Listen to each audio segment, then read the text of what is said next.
Hey guys, what is up? It is No Help and welcome back to another video today. So today we have the Game Jam 5 and it was released today on July 3rd, 2024. This is going to be a very long video, so buckle up.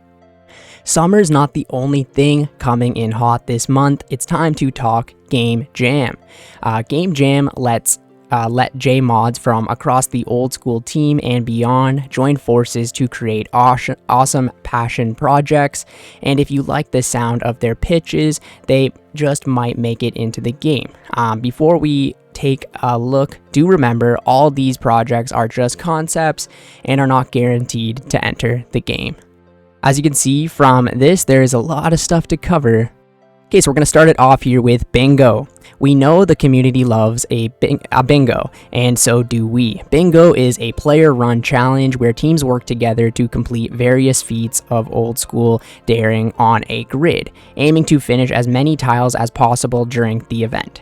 You might be fighting monsters, collecting rare items, gaining XP, and more, all in the hopes of a prize at the end. It's a great way to bring a group together, but anyone who's run a bingo event knows that organizing it is time-consuming and validating the results can be tricky. Of course it would, because it's not like official, right?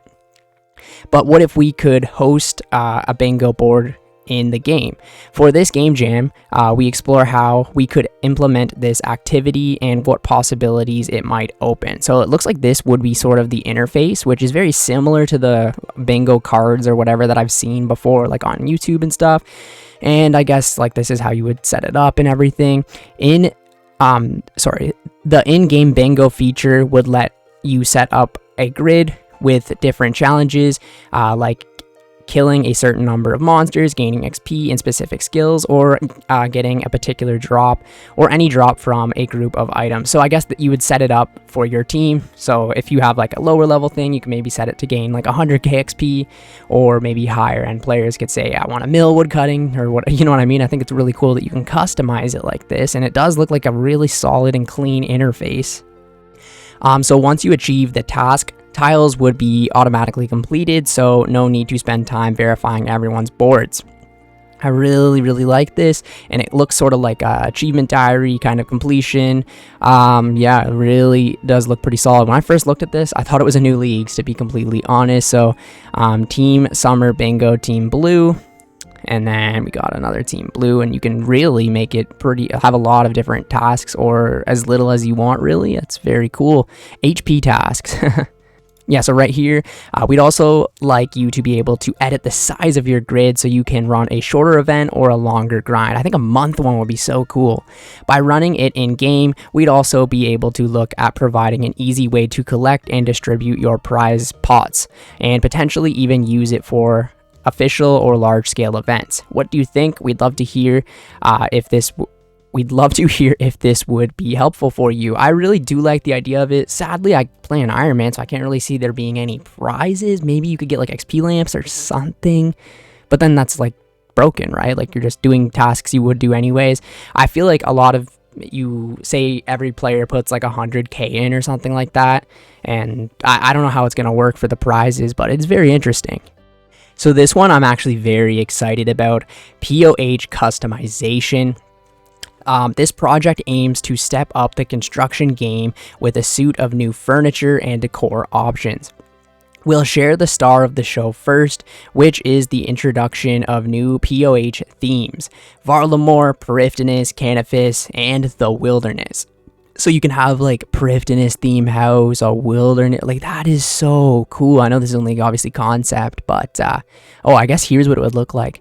Oh, you know what's really cool about this too? Like this is the Canifis one. You can see like outside it's like a swamp, you know what I mean? And which one's this? This would be the Varlamore one, I believe, yeah.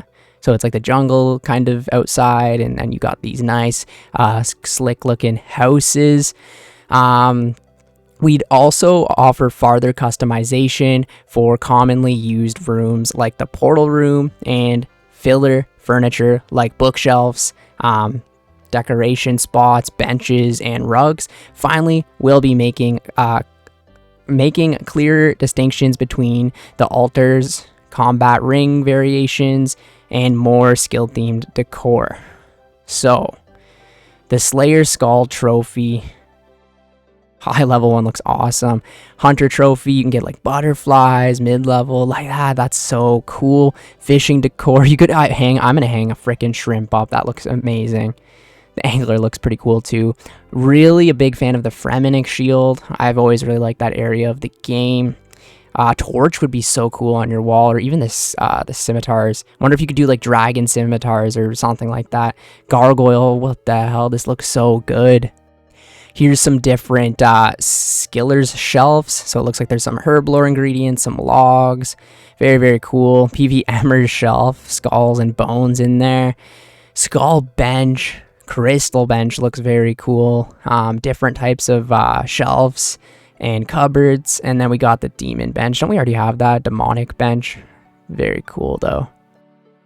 We also spent some time adding new animations to parts of the house that needed them. For example, thanks to Mod Harold, you can finally spin the globe. Check out these other new updated animations. Let's see. So you're like moving a bit more when you're sitting in the chair. Okay. And this would be the throne. So you're just like shaking your head a little bit more rather than just bobbing your head, you know. This would be original chest opening animation versus a new one. Yeah, so before you kind of just like don't even try to bend, but this one you're fully bending it. That's really cool. Exiting and entering the combat ring. So before, your character just like no clips through it. And now you like fucking jump over it. Yeah, that's pretty cool. I mean, I like when they do little touches like this to make it better. Imagine voting no against this. While most of us worked on the graphics side of things, Mod Rice dived into the code jungle and found ways to improve accessibility by revamping our code structure. Implementation-wise, we still need to work out what it will cost for a player to use these options, construction level, cost of materials, and gathering certain furniture behind in-game unlocks. We could really use your feedback for this next step, so let us know what you think in the survey. So for example, this is just something that I'm going to say. For these shelves, for example, say you actually have to put some ingredients in here, like the PVMer shelf, maybe you can put like your favorite skulls or something like that, you know what I mean? This takes like 200 bones to make. You need to get like maybe from hunter contracts or something. There's like a rare chance you get a head and then you can hang that up. I don't know, maybe you could like buy a Fremenic shield, or I don't really know, get it as a drop. I don't think you should just be able to build it with planks and stuff. I think you should be able to hang up your own type of shit. Like maybe this could be a rare drop from the gargoyles or whatever, you know what I mean? Yeah, I really like it a lot. Oh, here is something that we've needed for a very long time: bank loadouts. So bank loadouts aim to provide a convenient way to change your equipment and inventory with one click and reduce the friction involved in gearing up. This is so good. This was like my favorite thing about RuneScape 3 when this did come out, the bank loadouts, because say you can have one for farming, you can have one for this boss, that boss, right? And you just click it once, your inventory's already geared up, like your gear's already on, and it's so good, and you'll never forget something this way, you know what I mean? So let's see what they plan to do with this. So we now have a proof of concept loadout system, which lets you configure your preferred equipment sets and inventory layouts, save them for later, and then effortlessly switch between them as required. The loadout system is accessed through the bank, which means you will still have to re-gear and resupply in the usual ways. We can also look at a cooldown timer after combat or PvP to prevent the abuse of this mechanic. How would that be abusing anything? I don't really know. So this is, I guess, what it would look like. So this is a great loadout right here with some iron, blue cape, and then you just, I guess, click loadout and you have it all geared, I think. I literally forget what it even looks like on RuneScape 3 because it's been so long. Equipping and withdrawing is automatic, but it's not instant. This isn't just for technical reasons. Manual gearing should remain optimal and viable. This is more for people who want an easier time while banking and don't mind being a bit less efficient. While it's nice to have a simple solution for this, It should not be completely mindless. It should be. On that note, this feature wouldn't generate preset gear loadouts. That's something we expect players to work out for themselves. Oh, so like, yeah, you have to set it up, obviously, right? Loadouts will copy whatever you have equipped or in your inventory when you set them, so you will still need to think about what you are wearing or carrying, and indeed process the items and meet all the requirements. Yeah, that makes sense. I don't really know what they're trying to say here. You set up the loadout yourself, and you click it. I want to do a farm run. Boom. Everything's already in my inventory. I got the gear equipped. It should be that simple, right? There are still many questions about loadouts to be answered. How many loadout slots can we provide? That's a great question. At least like 5 or 6, please. What would the impact be on the wider game? Does this feel like a good fit for old school RuneScape? With your feedback, we can start answering these questions. So don't forget to fill out the survey below. Okay, I'm going to speak my mind here. There is some good things about RuneScape 3, and it doesn't ruin the game for us to have loadouts. It just makes it easier. It's a quality of life update if you really think about it. It's not going to be, we're not going to get an ability bar the next day. This is a good update for the game. So miscellaneous quality of life.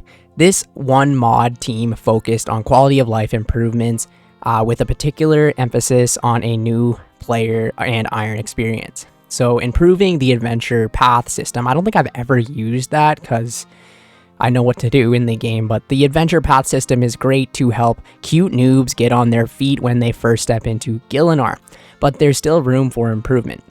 For starters, adventure paths end a bit early at level 20 in combat and level 5 in gathering. We think extending these paths to level 40 would be more helpful for new players, guiding them to the end of early game. So I kind of agree with this too, right? It teaches you how to get to level 5 woodcutting. And I guess you think you're just going to be chopping normal trees for the rest of the game. It should teach you to, upgrade your equipment to a better hatchet, and also to switch trees and stuff like that. Level 40, not broken at all. It's not giving you a free 99 path, and it's meant for new player and iron. Say you've been playing a main for a very long time, you hop onto an iron, it's quite different, right? And you really have to, this adventure path might help a lot. Additionally, enhancing adventure paths to introduce more skills and mobility options around Gielinor would farther benefit newcomers. Ideally, we want to introduce 2 new paths for quests and production skills with suitability themed rewards. Yeah, I definitely think this is a good idea, because a lot of players, right, they played 10 years ago and they come back, they're not going to remember everything. So improving the agility shortcuts. So have you ever used an agility shortcut and then realized you can't climb back up that wall you just went down? One-way agility shortcuts exist in the game, but they don't have a visual indicator, so this can be confusing for new players. To make them more obvious, we're proposing a simple palette swap for the agility shortcut map icon, which clearly indicates when a shortcut is one way. Awesome. Like, that's just, yeah. Nothing bad to say about that. Improving the NPC reset behavior. As you know, once an NPC has been attacked by another player, Ironman players cannot attack it or receive any loot from it. However, there are times where the other player was cannoning and is long gone, which causes needless frustration for our iron friends. Yes, it does. We'd like to change this behavior and make it so that once NPCs are no longer in combat, their HP will reset, allowing iron players to engage in battle without issues. Freaking incredible. That is so annoying. Even something like Rune Dragons recently, somebody will like almost get the kill, teleport out, and then I'm just AFKing, and then I realize I'm killing it and it's doing a ton of damage to me, and then I get nothing as a reward. Oh god. So improvements to chat.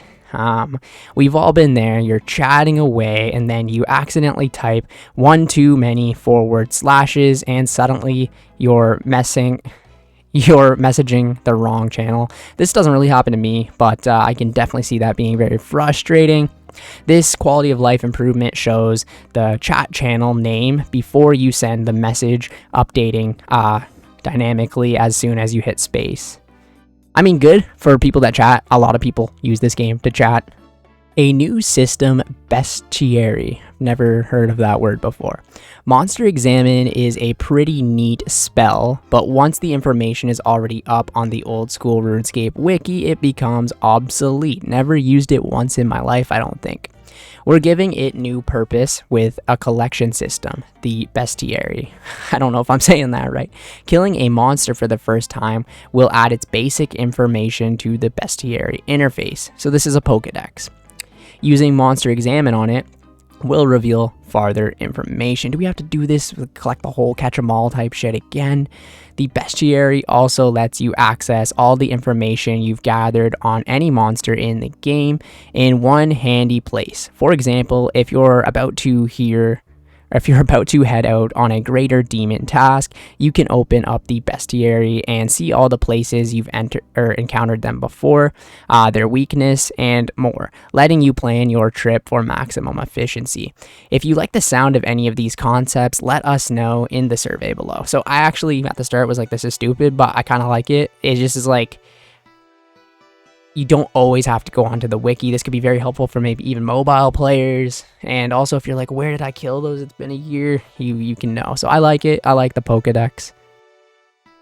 Small islands. With sailing on the brain, our intrepid crew set out to explore a couple of small island concepts.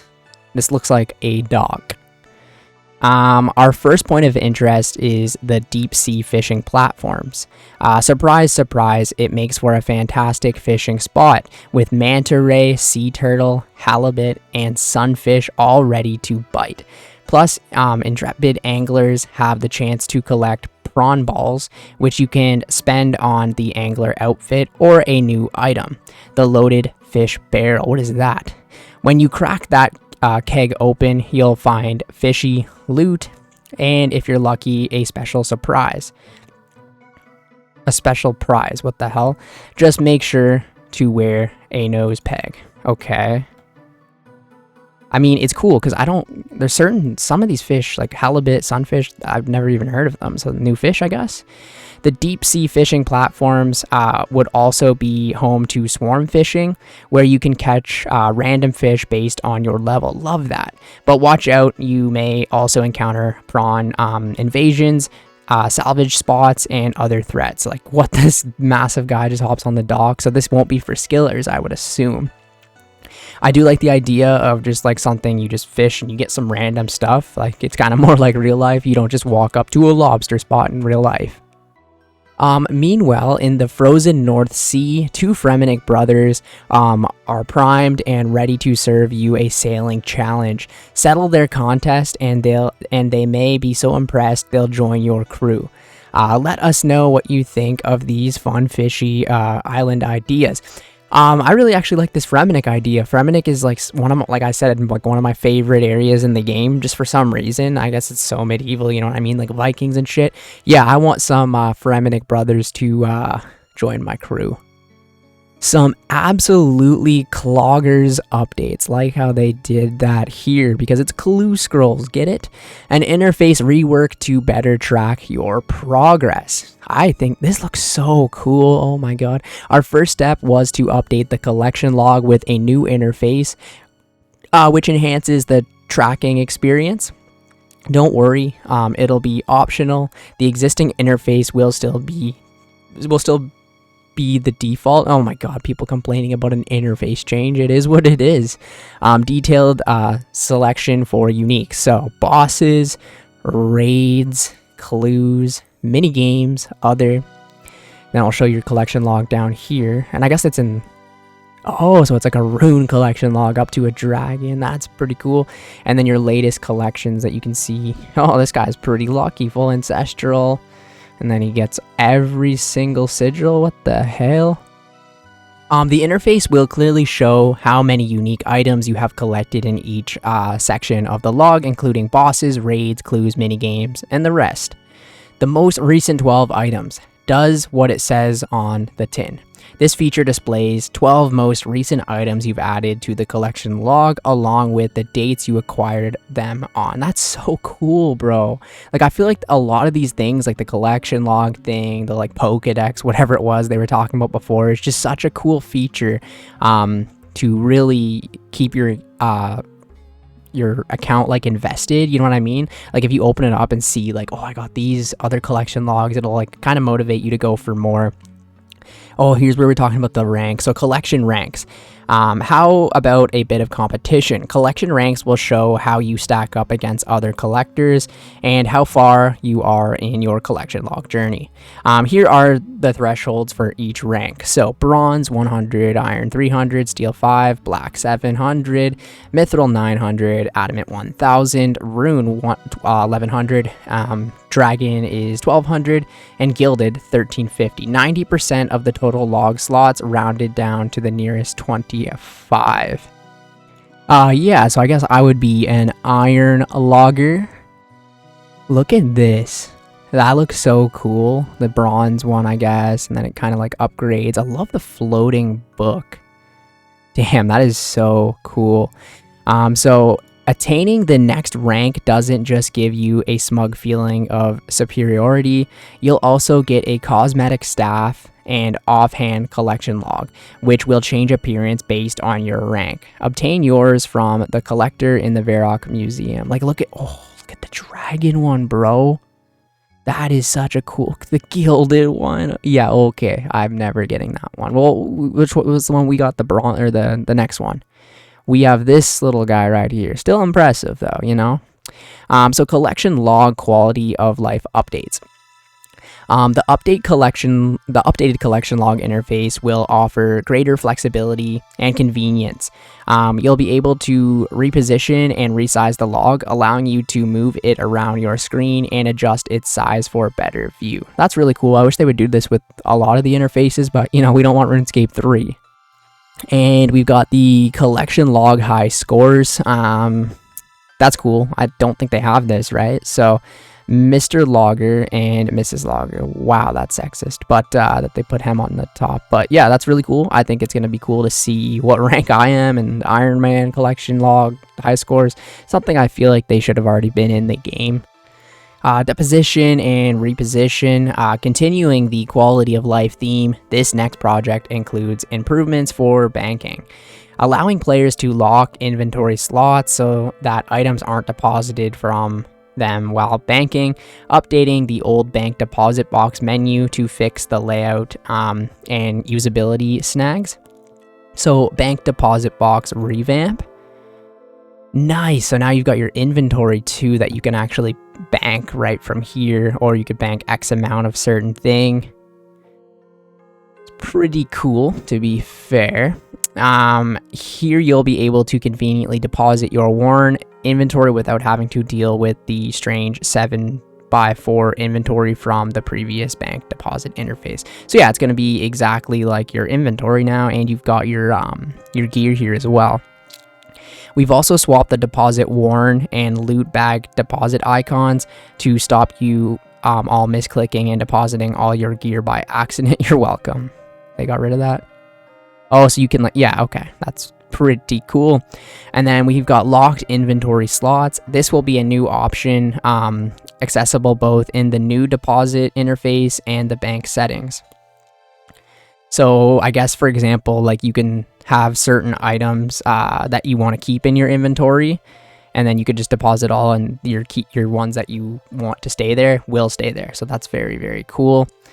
This is the settings for the bank settings, deposit lock settings. Okay, so here you can lock and unlock your inventory slots as you like, both via a right-click option, toggleable, or the more tap-friendly grid on the left. If a slot is locked, the bank or deposit box won't deposit items within that slot, even if you click it or deposit your whole inventory by mistake. No more relying on bank fillers. I feel like a lot of these quality of life updates, they're slowly trying to replace a lot of the RuneLite plugins. It's kind of funny. One final bonus improvement, there will be a setting to set a predetermined quantity you want to deposit when using items directly on a deposit box. Wow, that's pretty cool. That's going to make AFKing car and bonds even better. Okay, so we've got unrestricted builds. Old school RuneScape is all about forging your own journey. Whether you're still learning the game or setting forth with a new account build for an epic challenge. Over the last 11 years, we've seen all kinds of account builds, but is there more we can do to help the community embrace new challenges? So quest experience. Look at all these lamps, man. That's a good inventory right there. In the last year, we've started letting you decide whether you want to receive quest XP rewards in the form of XP lamps so that you don't get any XP you don't want. However, several old quests still don't include this functionality, and we'd like to change this. Adjusting these quests to give experience lamps would open up the ability to get quest cape at much lower levels, but we can still go farther. I feel like this would make crazy pure accounts, because you could like go to Monkey Island or whatever the hell it's called, Apatol after, you know what I mean? So quest requirements, lowest quest cape, level 51. Some quests have skill requirements because you need that skill level to complete them, but some quest requirements are a bit arbitrary. For example, Dragon Slayer 2, 50 hit points. For some reason, players require 50 hit points to use the locator orb. If we remove this arbitrary requirement, players could attempt Forecath and even Galvic at 10 HP. Now that's a challenge. That's freaking crazy. I recently actually just did Dragon Slayer 2 again on my my alt, and I died a couple of times at like 112 combat. The Path of Glovery is 47 range and 60 strength. This quest seems to require a mithril grapple, but in actuality you can use a regular crossbow, so the range requirement is unnecessary. While you can obtain a 30,000 XP strength lamp at the end of the quest itself doesn't actually use strength at all, so we could easily shift the requirements from this quest to the lamp, allowing players of all levels to tackle this epic tale. I don't really know what I think about this, because it's kind of been this way for a very long time, but it could be really cool for some certain YouTube series or whatever, so I'm not against it, you know what I mean? King's Ransom is 65 defense. This quest requires you to equip a full set of black armor, but the last time we checked that was 10 defense, not 65. We'd lower the defense requirement to this minimum, and again shift the level 65 defense requirement to the XP lamp reward. Altering the skill requirements for these quests could allow players to obtain a quest cape at just 43 combat. Could you beat all these quest bosses with just 10 HP? Now it's your chance to find out. Chivalry, as we previously discussed in the Chaos Temple update, Chivalry sits in a weird spot. It requires 65 defense and 60 prayer, but by the time players have completed King's Ransom, which requires 65 defense, they'll probably also have 70 prayer, which means they can replace Chivalry with Piety. Yeah, I don't think I've ever had an account where I used a Chivalry ever. I don't even know if I'm saying it right. We'd like to put Chivalry in a better place. Combined with XP lamp changes above, we could give players Chivalry as a reward from the Holy Grail instead. This quest comes much earlier in the player journey and would allow players to use Chivalry for a long while before they unlock Piety. Definitely think this would be good, because I don't really ever use prayer besides protection prayers until I have like Piety unlocked, you know what I mean, rigor, stuff like that. That's not all though. We'd like to rework Chivalry to improve its usability. We'd remove the defense percentage, but allow players to use it in combination with Steel Skin. This would allow players to switch between Eagle Eye, Mystic Might, and Chivalry without turning Steel Skin off, making it feel more in line with the switch between Rigor, Augury, and Piety. Since we removed the defense percentage, we'd also remove the defense requirement, provided a player has 60 prayer and has completed the Holy Grail. They'll have access to Chivalry, at least until they level up a bit. Yeah, I'm pretty okay with this, to be honest. I think they really want to start to train players to use prayer a lot earlier in the game because it's one of the most useful skills in the game. Content variety, 1 defense Perilous Moon's armor. It costs 1.5 mil to repair a piece of the Perilous Moon's armor, which at the time of writing makes it more expensive to repair than to buy a new piece. Let's even out the cost and make repairing worth it. Our plan is to generate a new rare drop from the lunar chest in, I'm not going to pronounce that. This drop could be combined with a broken armor piece on an anvil to create a new variant of the Perilous Moon's armor with reduced defensive stats. Since we're reducing the defensive stats, we'd also remove the defense requirement, adding variety for 1, 20, and 45 defense builds. Very cool. I definitely like that.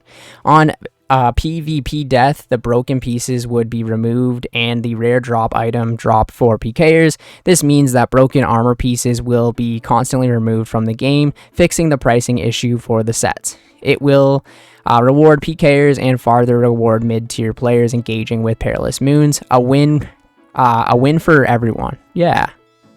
PvP specific prayer book. The gap between different PvP builds has significantly widened over the years, and a major factor is prayer requirements.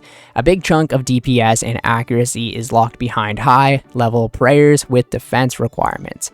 Combined with the tanky armor available to high defense players, there's no competition for account builds with lower defense. We could add more variety with a PvP-specific prayer book that can only be used in the wilderness. This keeps any prayer changes safely out of the way of people who prefer prayer the way it is, while giving niche account builds the chance to compete in the big leagues. It would also give us the opportunity to add new PvP prayers in the future without affecting the rest of the game. There are 2 steps to the process: implementing similar prayers without defense requirements and introducing new prayers over time, catered to specific PvP builds. We'd love to hear what you think of these ideas, so don't forget to fill out that survey. Bank filters. Meanwhile, back at the bank, this team has been working on a new and exciting feature that'll make sorting a breeze. Introducing bank filters. Bank filters are a great way to sort through your items. Mod Lycos has created an interface with 2 drop-down boxes at the bottom. The left lets you pick between resources and wearables, and the right applies extra filters. So you can see in this guy's bank, food, potions, runes, ammo. I like how it's all sorted like this. The categories on the left side are split up into resources, covering things you'll use in combat or for skilling, and wearables, anything you can equip. On the right side, you can select whether you want to view just tradable items, non-tradable items, or items that can be sold on the Grand Exchange. To clear your filters and view everything, just click reset. Just click the reset button at the bottom right. Each category is labeled with how many items of that category you've got, and this feature works with tabs. So if you pick a tab, then the filters will only apply to items in it. That's cool. If you'd rather embrace the chaos and see no filters at all, you can always turn it off in the settings menu. These categories are not set in stone, so if you think of anything else that would help you on your adventures through Gielinor, please let us know. Puffins by Mod Freddy. Congratulations, and I guess you get this little penguin bird pet. Puffins, one of old school's cutest critters, deserves far more attention, and Mod Freddy set out to make it happen. He pitched 2 cuddly quests for us. So the first quest is called Puffin Parade. In this first quest, intrepid adventurers must guide a puffin parade around Artie Zoo to celebrate its newest inhabitants. All is going well until Puffins remembers they can fly, and then the race is on to track them down and get them safely home again. The wayward water birds have made their way to the docks and shipped out to ports all over Gielinor, replacing the familiar seagulls. So that is the first quest. Okay, so the second quest is called Seabirds of a Feather. The second quest expands the Penguin quest line as you re-infiltrate the iceberg and learn what those sneaky birds, look it up, are plotting. The Penguins, however, give you a frosty reception.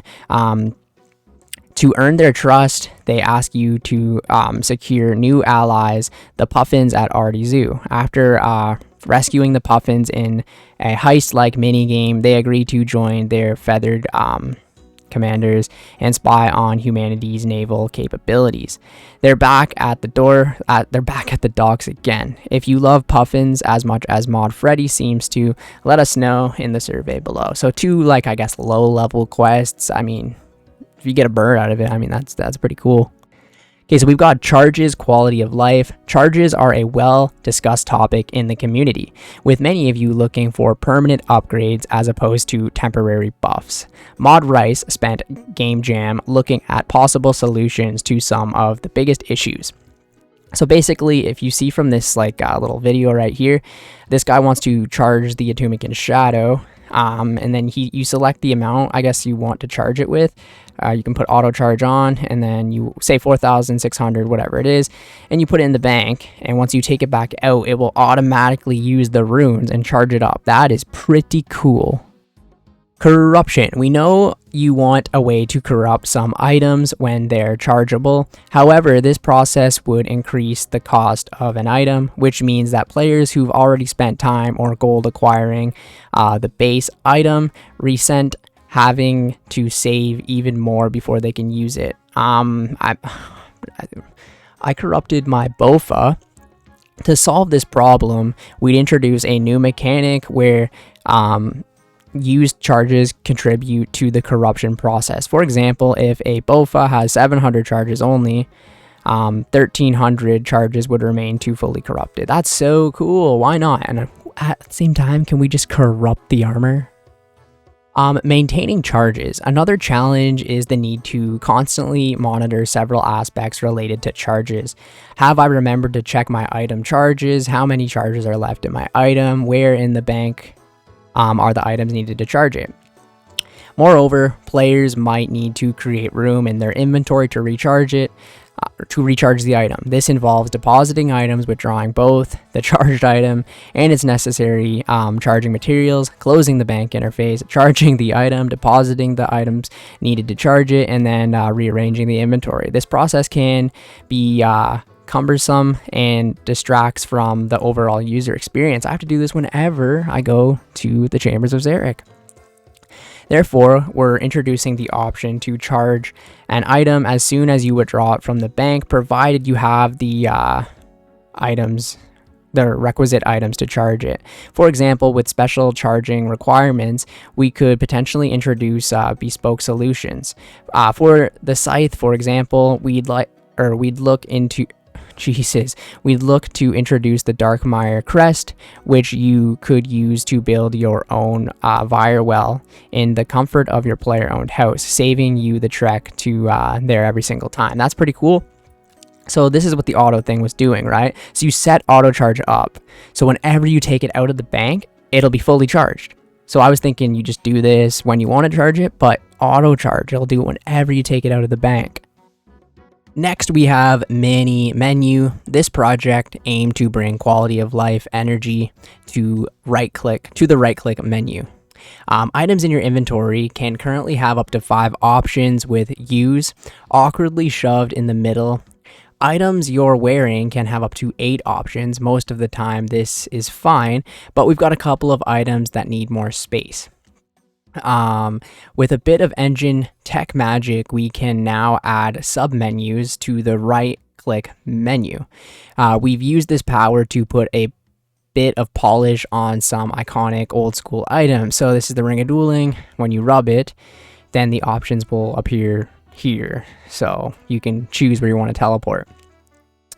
The Ring of Dueling gives you some handy teleports, but to use them, you need to select Rub and go through a chat box menu if you're in combat and you get attacked. The menu gets canceled and you can't teleport. Now you can just pick your destination right from your inventory without any gameplay pauses. This is nice because a lot of low levels, for example, would use Ring of Dueling to bank, and if they're out of food and stuff, like, yeah, you have to go through the menu, so it's really annoying. So now you can just teleport there right away. I do really like that. The Max Cape has a huge amount of functionality, most of which is hidden away in dialog boxes. We've supercharged it by taking full advantage of sub-menus, letting you teleport to Hosidius or switch your spellbook with just a couple of clicks. You can still click on the top level options and get the original menu if you prefer. We've worked to make sure it feels slick and natural. The sub-menus close with a small delay, so you can still use them even if your mouse movement is a little yeah, like I was wondering, like with the windows, for example, like you go here, you go there, and then you accidentally like move your mouse a bit too far, it closes everything. So we'll have to see, obviously, like how that would work. We've tweaked over 15 items, from simple favorites like the Amulet of Glory to high-level rewards like the Construction Cape. This is just the start, though. This new tech can be used on any object or interface element, so it opens up many opportunities for farther updates. So this is the medallion, and I'm not seeing what they're doing here, really. Oh, it's like switching the... yeah, okay. One last thing, we can finally move.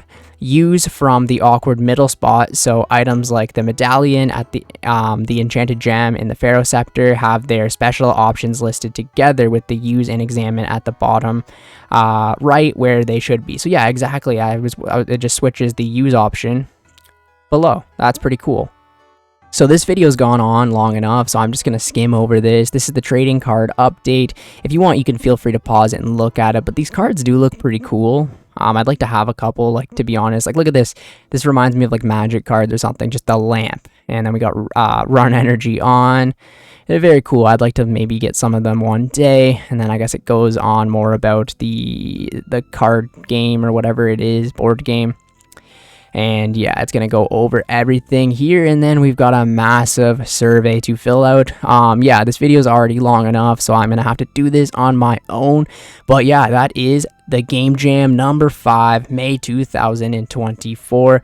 There is a lot of great quality of life things in here, a lot of great updates in general to the game, a lot for collection logs and clues, and then all the house upgrades is just phenomenal, and I really can't wait for all of these things to hopefully come into the game one day. I don't really think there was anything I hated, you know what I mean, which is always good. But yeah, thank you guys so much for watching the video. I will catch you in the next one. See ya later.